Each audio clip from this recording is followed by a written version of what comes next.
दोस्तों हाल ही में मैंने एक साउथ की थ्रिलर फिल्म देखी है जिसका नाम है यूरेका। IMDb पर इस फिल्म को 6.7 आउट ऑफ 10 की रेटिंग मिली है। और इस फिल्म को देखने के बाद आपको अपने कॉलेज के दिन याद आ जाएंगे। और जो लोग अभी कॉलेज में हैं वो इस कहानी को रिलेट कर पाएंगे। पहले पहले तो ये कहानी बहुत ही सिंपल दिखाई देती है, लेकिन जैसे जैसे कहानी आगे बढ़ती है हमें आगे बहुत ज्यादा सस्पेंस और थ्रिल देखने को मिलता है।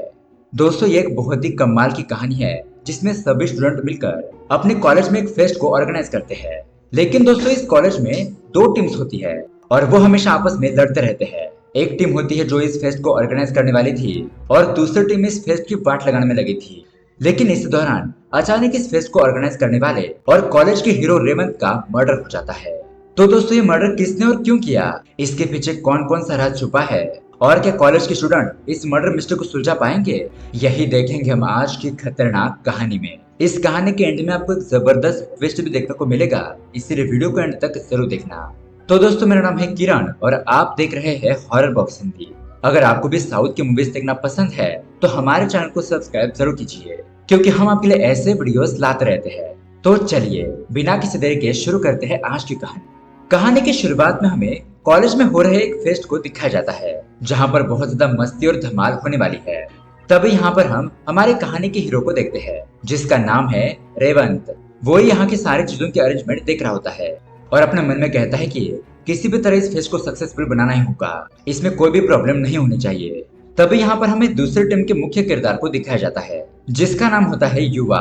कहा जाए तो ये इस कॉलेज का गुंडा होता है। उसके दोस्त यहाँ पर आकर कहते हैं कि अरे युवा, कैसे भी करके इस फेस्ट को रोकना होगा। उसके बाद हम शोभिता नाम की एक लड़की को देखते हैं और उसके दोस्त वहां पर आकर उसे पूछती है कि अरे यार इतनी टेंशन में क्यों हो और किसका इंतजार कर रही हो। और दोस्तों यहाँ से कहानी जाती है 10 दिन पहले, जहां पर हम कॉलेज के प्रिंसिपल खनकराज को देखते हैं।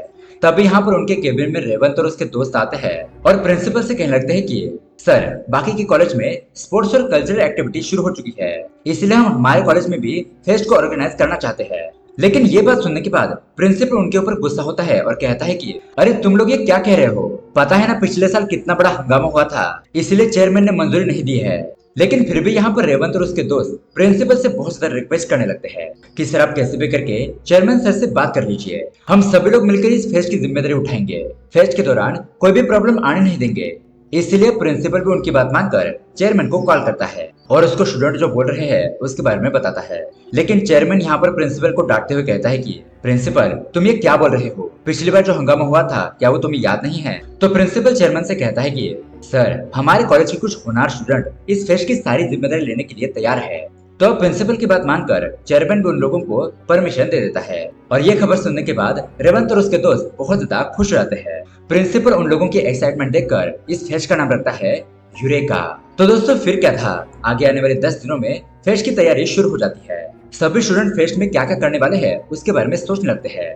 कुछ लोग कहते हैं कि हम इस बार एक बहुत बढ़िया नाटक करेंगे। लड़कियां कहती है कि जींस पहनकर बोर हो गए यार, इस बार फेस्ट में साड़ियां पहनेंगे। और उसी तरह से कुछ स्टूडेंट स्पोर्ट्स की प्रैक्टिस में भी लग जाते हैं। देखते ही देखते कॉलेज का माहौल बहुत ही जोशीला हो जाता है और चारों तरफ धमाल मस्ती और एंजॉयमेंट होने लगती है। अब उसके अगले सीन में हम करण नाम के एक बंदे को देखते हैं जो कि अपने कॉलेज को देख रहा होता है। तभी वहां पर उसका दोस्त सतीश आकर उससे पूछता है कि अरे ऐसे क्या देख रहा है। करण कहता है कि देख रहा हूँ, युवा यहाँ पर नहीं होता तो मैं ही इस कॉलेज का डॉन हूँ। लेकिन सतीश उसे कहता है कि तू कोई बड़ा डॉन नहीं है, तू छोटा डॉन है जिससे कॉलेज में कोई नहीं डरता। और अब उसके बाद ये सीनियर कुछ जूनियर स्टूडेंट की रैगिंग करने लगते हैं। खैर यहाँ इस तरफ रेवंत और उसके दोस्त फेस्ट की प्लानिंग करने लगते हैं और रेवंत अपने दोस्तों को फेस्ट का आधा आधा काम बांट देता है जिससे कि सभी काम पूरे हो जाए। अब उनकी बातें करण सुन लेता है और युवा अपने दोस्तों को बताता है। वो युवा से कहता है कि हमें इस फेस्ट को रोकने के लिए कुछ न कुछ जरूर करना होगा। तो युवा भी उसके लिए हाँ कह देता है। अब यहाँ कॉलेज के अंदर हम प्रोफेसर नारायण को देखते हैं जो कि इस फेस्ट की वजह से बहुत ज्यादा परेशान हो जाता है। वो अपने कलीग टीचर से कहता है कि इन स्टूडेंट्स ने तो मुझे परेशान करके रखा है, जब देखो तो फेस्ट फेस्ट, कितना ज्यादा सिलेबस भी पढ़ाना बाकी है अभी, लेकिन इन स्टूडेंट को तो उसकी पढ़े ही नहीं है। तो उसके कलीग उससे कहते हैं कि सर आप क्यों टेंशन ले रहे हो, बच्चों को भी एंजॉयमेंट करने दीजिए और धीरे धीरे सब कुछ टाइम पर हो जाएगा। अब यहाँ इस तरफ युवा प्रिंसिपल से जाकर मिलता है और उन्हें कहता है कि सर हमें भी फेस्ट का कुछ काम दीजिए ना। तो प्रिंसिपल उससे कहते हैं कि पिछली बार तुम्हारी वजह से बहुत बड़ा हंगामा हुआ था, इसलिए कृपा करके तुम इस साल कुछ मत करना, तुम इस कॉलेज की एक्टिविटी से दूर रहो, यही बहुत बड़ी बात होगी। ऐसा कहकर प्रिंसिपल वहां से चला जाता है। अब उसके बाद हम देखते हैं कि रेवंत और युवा ये दोनों ग्राउंड में आमने सामने मिलते हैं, एक दूसरे को टशन दिखाने लगते हैं। युवा रेवंत से कहता है कि क्या बात है, तुमने इस फेस्ट को शुरू भी कर लिया। तो रेवंत उसे कहता है कि तुम बस देखते जाओ, मैं इसे फिनिश भी करूंगा। तो युवा कहता है कि फिनिश तो उससे करना चाहिए जिसने तुम्हें फेस्ट करने की परमिशन दी है। और दोस्तों तभी यहाँ पर हमें चेयरमैन को दिखाया जाता है। वो अपने पीए से पूछता है कि बताओ आज कौन कौन से प्रोग्राम है, और उसका पीए उसे आज के अलग अलग प्रोग्राम के बारे में बताने लगता है। और ये भी कहता है कि सर लास्ट को आपको क्रिकेट मैच भी देखना है, क्योंकि दोस्तों ये चेयरमैन क्रिकेट का बहुत बड़ा फैन होता है। तो यहाँ पर चेयरमैन अपने पीए से कहता है कि अच्छा तो क्रिकेट मैच के हिसाब से बाकी के कामों को सेट करो, क्योंकि मेरे लिए क्रिकेट इंपॉर्टेंट है। खैर अब यहाँ पर इस तरफ इस इवेंट को ऑर्गेनाइज करने के लिए एक लड़की आती है, और इस लड़की को रेवंत की टीम ने ही अपॉइंट किया था। इस लड़की का नाम होता है नेहा, और नेहा उन लोगों से कहती है कि स्पोर्ट्स से लेकर अवार्ड सेरेमनी के स्टेज तक मैं सब कुछ अच्छी तरीके से ऑर्गेनाइज कर दूंगी, तुम लोग टेंशन मत लो। और ये बात सुनकर ये सभी लोग थोड़ा सा रिलैक्स हो जाते हैं। यहाँ इस तरफ हम युवा और उसके दोस्तों को देखते हैं जो कि एक जगह पर बैठकर दारू पी रहे थे। तभी वहां पर उनका दोस्त भास्कर वहां पर आकर उन्हें बताता है कि अरे यार कॉलेज में नेहा नाम की एक बहुत ही सुंदर लड़की आई है जो इस इवेंट को ऑर्गेनाइज करने वाली है। लेकिन युवा कहता है कि जब ये इवेंट ही नहीं होगा तो वो क्या ऑर्गेनाइज करेगी, मैं भी देखता हूँ कि वो ये सब कुछ कैसे करती है। यहाँ इस तरफ नेहा रेवंत और उसके दोस्तों को सारा सब कुछ प्लान समझा रही थी, और वो कहती है कि हम फेस्ट में रैंप वॉक भी रखेंगे। तो रेवंत पूछता है कि क्या इसमें ये सब कुछ पॉसिबल हो पाएगा। नेहा उसे कहती है कि मैं हूं ना, मैं सब कुछ अरेंज कर दूंगी। और इस बात पर रेवंत उसे प्यार से देखने लगता है। उसके बाद वो दोनों बाहर आकर बातें करने लगते हैं, और यहाँ पर हमें पता चलता है कि रेवंत नेहा को पसंद करने लगा है। वो उससे यहाँ पर शाम को डिनर पर चलने के लिए पूछता है, लेकिन नेहा को कुछ काम आने की वजह से वो उससे मना कर देती है। अब उसके अगले दिन हम देखते हैं युवा एक लड़की की रैगिंग कर रहा होता है। तभी वहां पर कंप्यूटर इंजीनियरिंग के कुछ स्टूडेंट आते हैं और उसे रोकने लगते हैं। तो युवा उस लड़की का स्कार्फ मांगता है और उन्हें कहता है कि अगर तुम लोगों में दम है तो इस स्कार्फ को मुझसे लेकर दिखाओ।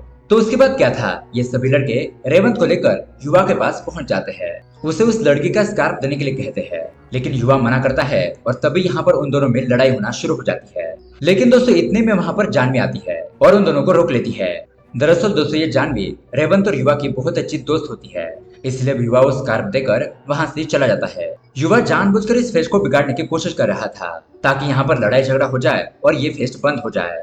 अब यहाँ पर जानवी युवा के पास आती है और उसे कहती है कि युवा ये सब कुछ तुम क्या कर रहे हो, तुम एक अच्छे लड़के हो, ये सब कुछ छोड़ दो। युवा कहता है कि मैं अच्छा हूँ, ये सिर्फ तुम ही कहती हो, अगर कॉलेज का कोई दूसरा व्यक्ति ये कहेगा तो मैं ये सब कुछ काम छोड़ दूंगा। खैर अब उसके अगले दिन हम देखते हैं दो लड़के युवा के पास आते हैं। वो उसे कहते हैं कि भाई हम लोगों को सस्पेंड कर दिया गया है, प्लीज हमारी मदद कर दो। तो युवा उन्हें लेकर टीचर के पास पहुंच जाता है और यहाँ पर टीचर को धमकाकर उन स्टूडेंट को छोड़ने के लिए कहता है।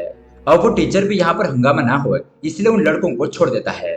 लेकिन दोस्तों शोभिता नाम की एक लड़की ने उन लड़कों के खिलाफ कंप्लेंट की थी, क्योंकि वो दोनों लड़के शोभिता की रैगिंग कर रहे थे।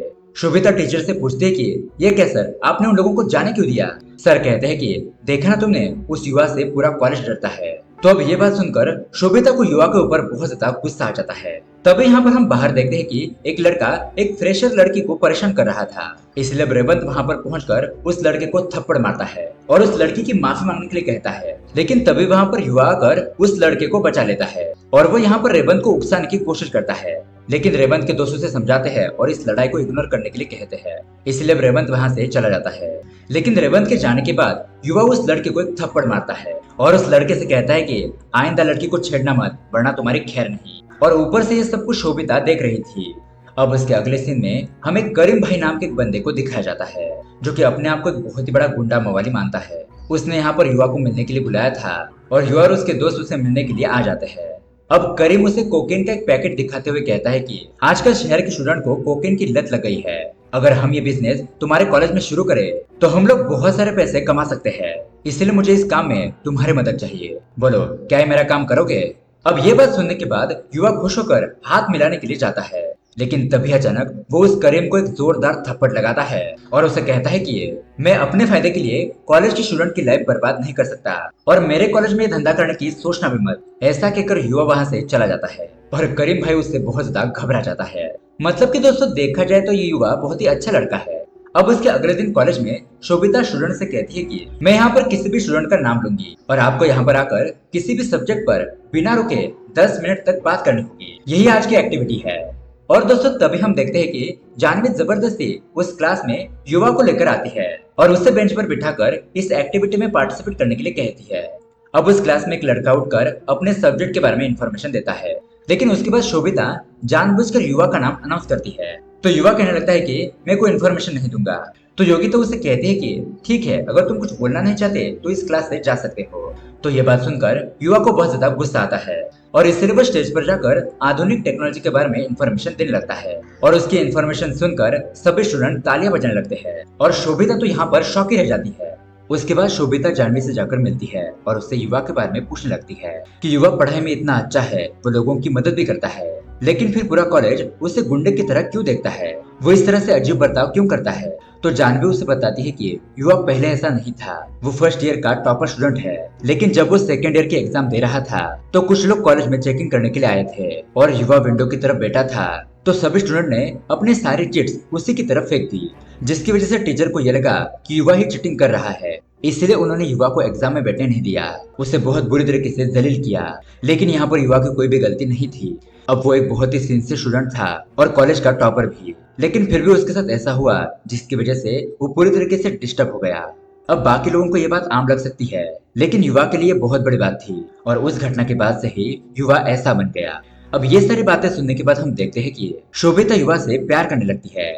अब उसके अगले दिन हम देखते हैं शोभिता की दो लड़के रैगिंग कर रहे थे, तभी वहां पर युवा आता है और उन लड़कों को मार पीट कर वहां से भगा देता है। फिर वो शोभिता से पूछता है कि क्या तुम उन लड़कों को अपना नंबर देने वाली थी। शोभिता कहती है कि नहीं, उन्हें नहीं, लेकिन तुम्हें दे सकती हूँ। और ये बात सुनकर वो खुश हो जाता है और वहां से उठकर चला जाता है।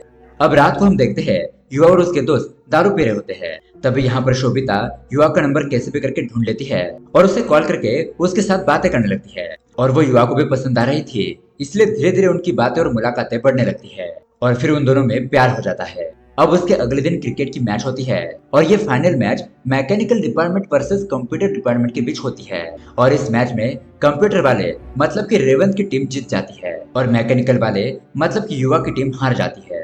ये देखने के बाद युवा और उसके दोस्तों को बहुत ज्यादा गुस्सा आता है, इसलिए वो रेवंत और उसके दोस्तों को सेलिब्रेशन नहीं करने देते, जिस वजह से यहाँ पर बहुत बड़ी लड़ाई शुरू हो जाती है और ये दोनों टीम के लड़के एक दूसरे को बहुत ज्यादा मारने पीटने लगते हैं। तो अभी यह खबर चेयरमैन तक पहुंच जाती है और वो तुरंत ही वहाँ पर ऑफिसर एसआर रवि को भेज देता है।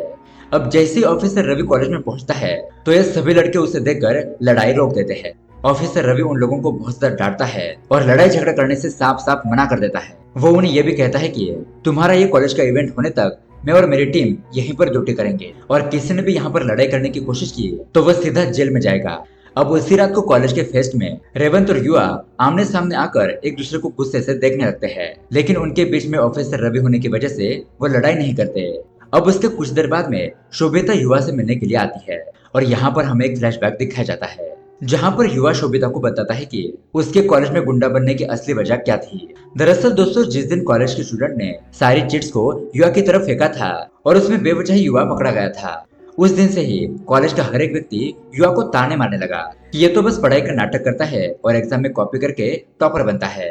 कॉलेज के टीचर्स भी युवा के साथ गलत बर्ताव करने लगते हैं और अब हर रोज युवा को इसी तरह का टॉर्चर सहन करना पड़ रहा था, जिसकी वजह से वो एक दिन बहुत ज्यादा तंग आ जाता है और जो युवा सीधा साधा सिंसियर हुआ करता था वो कॉलेज का सबसे बड़ा गुंडा बन जाता है। तो अब यहाँ पर शोभिता उसे कहती है कि देखो युवा, तुम तो होशियार हो, इसलिए तुम एग्जाम क्लियर करके अपनी जिंदगी में कुछ न कुछ जरूर बनोगे, लेकिन तुम्हारे दोस्तों का क्या, वो तुम्हारी ऐसी गुंडागर्दी देखकर तुमको ही अपना इंस्पिरेशन मानते हैं। तुम्हें देखकर ही कॉलेज के बाकी स्टूडेंट के साथ रैगिंग करते हैं, हमेशा दारू वगैरह पीकर आवारागरी करते रहते हैं, तो आगे जाकर उनके करियर का क्या होगा, तुम्हारे वजह से ही तुम्हारे दोस्तों का करियर बर्बाद हो जाएगा। तो दोस्तों अब ये बात सुनने के बाद युवा ठान लेता है कि आज के बाद वो गुंडागर्दी नहीं करेगा और अब यहाँ से सीन आता है दोबारा से प्रेजेंट में, जहाँ पर शोभिता युवा को लेकर एक टीचर के पास जाकर कहती है कि सर युवा भी हमारी मदद करना चाहता है, उससे भी कुछ काम हो तो दे दीजिए। तो टीचर ठीक है ऐसा कहकर जीतने वाले लोगों को मेडल बांटने थे और वो मेडल ऑफिस के केबिन में रखे थे, इसलिए उन मेडल्स को लाने के लिए कहता है। तो जैसे युवा केबिन के अंदर जाता है और अलमारी खोलता है तो तभी उसके ऊपर रेवंत की लाश गिरती है। जी हाँ दोस्तों, मतलब कि रेवंत का किसी ने मर्डर कर दिया था। युवा रेवंत की लाश को देखकर बहुत ज्यादा घबरा जाता है और अब उसके कपड़ों पर खून लगा हुआ था। उसे समझ नहीं आ रहा था कि वो आगे क्या करे, इस रेवंत को किसने मारा होगा। फिर वो रेवंत की लाश को उसी कपड़े के अंदर रख देता है और दूसरे कपड़े पहनकर बाहर आ जाता है। ताकि यहाँ पर पता लगा सके कि रेवंत को किसने मारा होगा। अब उसके बाद हम टीचर नारायण को देखते हैं। उसे ये सब कुछ एक्टिविटी देखने में कुछ मजा नहीं आ रहा था, इसलिए वो अपने कलीग से कहता है कि सर मैं ऑफिस के केबिन में जाकर थोड़ा आराम करता हूँ। और नारायण जैसे ही ऑफिस के केबिन के अंदर जाता है तो वो भी उस कबर्ड को देखता है और उसे लगता है कि इस कबर्ड के अंदर कुछ किताबें पढ़ने के लिए होगी। यहाँ पर बैठकर मैं उन किताबों को पढ़ता हूँ। लेकिन जैसे वो कबर्ड को खोलता है उसके ऊपर भी रेवंत की लाश गिर जाती है। उसके बाद हम नारायण को बाथरूम में देखते हैं और वो बहुत ही ज्यादा डरा हुआ था, क्योंकि उसने कुछ नहीं किया था, लेकिन वह सोचने लगता है कि कहीं वो इस मर्डर केस में फंस न जाए। अब यहाँ इस तरफ टीचर शोभिता से पूछता है कि अभी तक युवा मेडल लेकर नहीं आया। तो शोभिता जाकर युवा से कहती है कि ये क्या युवा, अब तक तो मेडल लेकर नहीं आए, रहने दो, उसे जानवी लेने के लिए गई है। तो ये सुनने के बाद युवा दौड़कर जानवी को रोकने के लिए जाता है कि कहीं वो रेवंत की लाश को देख न ले। लेकिन अब युवा को ऐसे दौड़ते हुए देखकर करण भी उसके पीछे पीछे जाता है। और यहाँ पर जब जानवी उस कबर्ड को खोलती है तो वहाँ पर रेवंत की लाश नहीं थी और जानवी को उस कबर्ड में मेडल भी नहीं मिलते, इसलिए वो मेडल को ढूंढने के लिए दूसरे कबर्ड को ओपन करती है। अब यहाँ पर युवा जानवी को इस केबिन से ले जाने की कोशिश करता है, लेकिन इसी दौरान जानवी रेवंत की लाश को देख लेती है और उस लाश को देखकर वो घबराकर वहीं पर बेहोश हो जाती है। तब तक करण भी वहाँ पर पहुँचता है और वो पूछता है कि ये क्या हो गया। युवा उसे बताता है कि रेवंत को किसी ने मार दिया। उसके बाद अब यहाँ पर जानवी को होश आता है और वो रेवंत की लाश को देखकर बहुत ज्यादा रोने लगती है। तो युवा उसे कहता है कि अब ये रोने का समय नहीं है, हमें ये मर्डर किसने किया उसका पता लगाना होगा। इसलिए युवा करण से कहता है कि तुम सिक्योरिटी के पास जाकर पूछो कि कॉलेज से बाहर कौन कौन गया था, क्योंकि एक बार कॉलेज के फेस्ट के अंदर आने के बाद बाहर जाने की परमिशन नहीं थी। अब यहाँ पर युवा और जानवी उस कबर्ड को बंद करते हैं और ऑफिस के केबिन से बाहर आते हैं। लेकिन इतने में उन दोनों को शोभिता देख लेती है। उन दोनों को साथ में देखकर उसे लगता है कि इन दोनों का कुछ चक्कर चल रहा था, इसलिए वो युवा से गुस्सा होकर वहां से चली जाती है। लेकिन अब यहाँ पर शोभिता को मनाने से भी ज्यादा इम्पोर्टेंट था रेवंत के कातिल को पकड़ना। तो अब युवा और उसके दोस्त इसी काम में लग जाते हैं। अब उसके कुछ देर के बाद शोभिता यहाँ पर रेवंत को स्टेज पर आने के लिए कहती है, लेकिन रेवंत वहां पर नहीं आता, इसलिए अब शो को आगे बढ़ाया जाता है। यहाँ पर रेवंत के दोस्त युवा से लड़ाई झगड़ा करने लगते हैं और उसे पूछने लगते हैं कि बताओ हमारा दोस्त रेवंत कहाँ पर है, जरूर तुमने उसके साथ कुछ किया होगा। युवा कहता है कि मैंने कुछ नहीं किया है, मुझे उसके बारे में कुछ नहीं पता। तभी वहां पर प्रिंसिपल आते हैं और उनका झगड़ा मिटाते हैं। उसके बाद युवा को प्रिंसिपल के ऊपर शक होता है, क्योंकि उसने प्रिंसिपल के शर्ट के हाथ वाले हिस्से में थोड़ा सा खून लगा हुआ देखा था। अब यही बात वो करण को बताता है और कहता है कि चलो हम ये बात सब लोगों को बताते हैं कि प्रिंसिपल ने रेवंत को मार दिया। लेकिन करण कहता है कि हमारे पास कोई भी ठोस सबूत नहीं है, इसलिए कोई भी हमारी बातों पर विश्वास नहीं करेगा, क्योंकि प्रिंसिपल तो सभी लोगों के सामने अच्छा बनकर रहता है। इसलिए अब युवा कुछ सबूतों को ढूंढने के लिए फिर से ऑफिस में जाता है, लेकिन तभी वहां पर कोई आने की वजह से वो उस लाश के कब्र में ही छुप जाता है।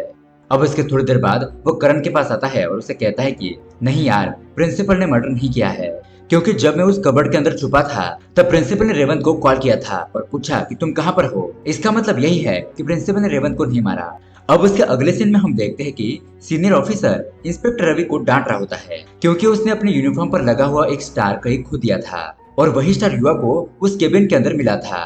तो अब यहाँ पर युवा को उस ऐसा रवि के ऊपर शक हो जाता है। अब युवा रवि का पीछा करता है। तब यहाँ पर एमएलए रवि से पूछता है कि क्या हुआ, तुम्हें पैसे मिले। मतलब कि यहाँ पर ऐसा है, रवि जब उस केबिन में गया था तो वो उस कबर्ड के अंदर रखे हुए पैसे लाने के लिए गया था, तो तब उसके ऊपर छिपकली गिर गई थी और उसी वक्त वो स्टार वहां पर गिर गया था। ऐसा रवि सोचता है कि ये तो अपशगुन हो गया, इसलिए मैं बाद में पैसे लेने के लिए आता हूँ। लेकिन यहाँ पर एमएलए उसे डांट लगाता है, मतलब कि ऐसा रवि भी खूनी नहीं था, वो तो बस वहां पर रखे हुए पैसे लेने के लिए गया था। तभी यहाँ इस तरफ जानवी आकर उन दोनों को बताती है कि मुझे पता चल गया है कि रेवंत को किसने मारा है, और उसे मारा है हमारे चेयरमैन ने, क्योंकि मैंने कुछ देर पहले देखा और सुना। वो कह रहे थे कि उस कबर्ड के अंदर बहुत ही इंपॉर्टेंट चीज रखी हुई है जिसके बारे में किसी को पता नहीं चलना चाहिए। अब ये बात सुनकर युवा का दिमाग घूम जाता है। उसे समझ नहीं आ रहा था कि आखिरकार रेवंत को किसने मारा, प्रिंसिपल ने, ऐसा रवि ने या फिर चेयरमैन ने।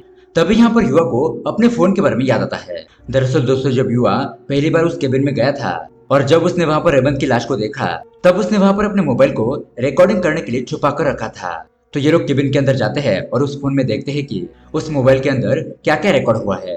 तो यहाँ पर उन लोगों को पता चलता है कि चेयरमैन ने अपने पैसों से भरा हुआ बैग कॉलेज के ऑफिस के कबर्ड में छुपा कर रखा था, और ये पैसे उसने क्रिकेट की बैटिंग करके जीते थे, जो कि ये उसके 2 नंबर के पैसे थे। अब उसके थोड़ी देर बाद चेयरमैन दोबारा से अपने रखे हुए पैसे देखने के लिए आता है, लेकिन वहां पर वो पैसों से भरी हुई बैग नहीं होती, और ये देखकर वो बौखला जाता है। वो सोचने लगता है कि उसके पैसे कहाँ गए होंगे। तभी वहां पर जानवी आती है और चेयरमैन से कहती है कि सर आपका वो रेड कलर का बैग रेवंत लेकर भाग रहा है। और अब वो दोनों ही रेवंत का पीछा करने लगते हैं। अब उसके बाद हम देखते हैं कि प्रिंसिपल ने उस ऑफिस के केबिन के अंदर कबर्ड के अंदर बॉक्स में ड्रग्स छुपा कर रखे थे और वो चोरी छुप के कॉलेज के अंदर कोकीन सप्लाई करता था। और उस वक्त वो केबिन के अंदर अपने कोकीन के बॉक्स को ही देखने के लिए आया था। वो अपने एक साथी को कॉल करता है और कहता है कि हमारा माल यहाँ पर अभी तक सेफ है, इसीलिए तुम चिंता मत करो, मैं यहाँ पर सब कुछ संभाल लूंगा। अब उसके थोड़ी देर बाद में प्रिंसिपल दोबारा से अपना ड्रग्स का बॉक्स देखने के लिए आता है, लेकिन वहाँ पर वो बॉक्स नहीं होता। तभी वहाँ पर युवा आता है और प्रिंसिपल से कहता है कि सर मैंने अभी भी देखा कि रेवंत एक बॉक्स लेकर यहाँ से भाग रहा था। तो प्रिंसिपल और युवा रेवंत का पीछा करने लगते हैं। अब यहाँ पर रेवंत भाग रहा था और चेयरमैन और प्रिंसिपल उसका पीछा कर रहे थे। वो दोनों ही अब रेवंत को पकड़ने के लिए उसके सर पर एक रॉड मारते हैं, जिसकी वजह से रेवंत दूसरे कमरे में आकर गिर जाता है। तभी यहाँ पर आवाज सुनकर सभी लोग वहाँ पर पहुंच जाते हैं। वहाँ पर रेवंत की लाश पड़ी हुई थी और वो मर चुका था। वहाँ पर सीनियर पुलिस ऑफिसर आता है और कहता है कि आप लोगों ने ये क्या कर दिया। और वो उस रेड बैग को और बॉक्स को ओपन करने के लिए कहता है, लेकिन प्रिंसिपल और चेयरमैन उसे ओपन करने से मना करने लगते हैं। लेकिन फिर भी सीनियर ऑफिसर ओपन करने के लिए कहता है, जहाँ उसके अंदर पैसे और ड्रग्स मिलते हैं। और दोस्तों इसी तरह से युवा और उसके दोस्त प्लान करके चेयरमैन और प्रिंसिपल को फंसा देते हैं और अब सीनियर ऑफिसर ने उन दोनों को अरेस्ट कर लिया था। लेकिन दोस्तों यहाँ पर अभी भी ये सवाल उठता है कि आखिरकार रेवंत को मारा किसने। तो यहाँ पर युवा, जानवी और करण इसी बारे में सोच रहे होते हैं। तभी यहाँ पर जानवी कहती है कि मुझे लगता है कि रेवंत ने किसी टेंशन में आकर आत्महत्या कर ली होगी। और दोस्तों अब यहाँ पर आता है बहुत बड़ा ट्विस्ट। तभी अचानक जानवी की बात सुनकर करण कहता है कि जानवी ये तुम क्या बोल रही हो, क्या आत्महत्या करने वाला कबर्ड के ऊपर चढ़कर आत्महत्या करेगा। और करण की ये बात युवा को खटक जाती है। वो उसे तुरंत ही कहता है कि बता करण तुमने रेवंत को क्यों मारा। करण कहने लगता है कि मैं रेवंत को क्यों मारूंगा। तो युवा जानवी से कहता है कि जानवी तुमने उस डेड बॉडी को कबर्ड के नीचे देखा था और करण भी उसी वक्त वहां पर आया था और उसने भी डेड बॉडी को कबर्ड के नीचे ही देखा था। तो उसे कैसे पता चला कि रेवंत की डेड बॉडी पहले कबर्ड के ऊपर थी। इसका मतलब करण नहीं मर्डर किया है। तो अब यहाँ पर करण कबूल करते हुए कहता है कि हाँ मैंने ही रेवंत को मारा है। और दोस्तों यहाँ पर आता है एक और बहुत बड़ा ट्विस्ट। दरअसल दोस्तों ये रेवंत कोई अच्छा लड़का नहीं था। वो कॉलेज स्टूडेंट के सामने अच्छा बनकर रहता था, लेकिन असल जिंदगी में वो एक घटिया आदमी था। वो लोगों को बेटिंग की लत लगवाकर उनसे पैसे हड़पता था। और इसी तरह से जब करण रेवंत का दोस्त हुआ करता था तब उसने ही करण को बेटिंग की लत लगवाई और उसके सारे पैसे लूट लिए। और रेवंत इतने पर ही नहीं रुका, उसने करण की बहन को अपने पैर के जाल में फंसाकर उसका इस्तेमाल किया। और इसी दौरान उसने एक प्राइवेट वीडियो भी बनाया जिसे दिखाकर वो करण को ब्लैकमेल करने लगा कि अगर तुमने मुझे टाइम पर पैसे नहीं दिए तो मैं तुम्हारी इस बहन की वीडियो को इंटरनेट पर वायरल कर दूंगा। जिस वजह से अब दोस्तों करण उसे समय समय पर पैसे देता था। और इस तरह से पढ़ाई के लिए और माँ के इलाज के लिए जो पैसे उसने रखे थे वो उसके सारे पैसे खत्म हो जाते हैं। लेकिन फिर भी रेवंत उससे पैसे मांगने लगता है। और जब ये लोग उस दिन रात को उस ऑफिस के केबिन में थे तभी पैसों को लेकर उन दोनों में लड़ाई शुरू हो गई। और इसी हाथापाई के दौरान करण ने रेवंत को जान से ही मार दिया और अपने बहन के साथ भी उसने जो किया उसका बदला लिया। अब दोस्तों यहाँ पर युवा और जानवी सोचते हैं कि रेवंत के साथ जो कुछ भी हुआ वो सही हुआ, लेकिन अब करण को कैसे बचाया जाए। और इसीलिए दोस्तों इन सभी लोगों ने मिलकर ये प्लान बनाया और चेयरमैन और प्रिंसिपल को इस केस के अंदर फंसा दिया। और यहाँ पर ऐसा दिखाया कि उन लोगों ने रेवंत के ऊपर रॉड से वार किया, जिस वजह से सर पर गहरी चोट लगने की वजह से रेवंत की मौत हो गई। और इसलिए पुलिस चेयरमैन और प्रिंसिपल को गिरफ्तार करके ले गई और यहाँ पर करण बच गया। इस तरह से दोस्तों ये कहानी यहीं पर एंड हो जाती है। तो दोस्तों ये कहानी आपको कैसे लगी हमें कमेंट करके जरूर बताइएगा। साथ ही ऐसी मूवी देखने के लिए हमारे चैनल को सब्सक्राइब जरूर कीजिए। मिलते हैं अगली वीडियो में। Thanks for watching.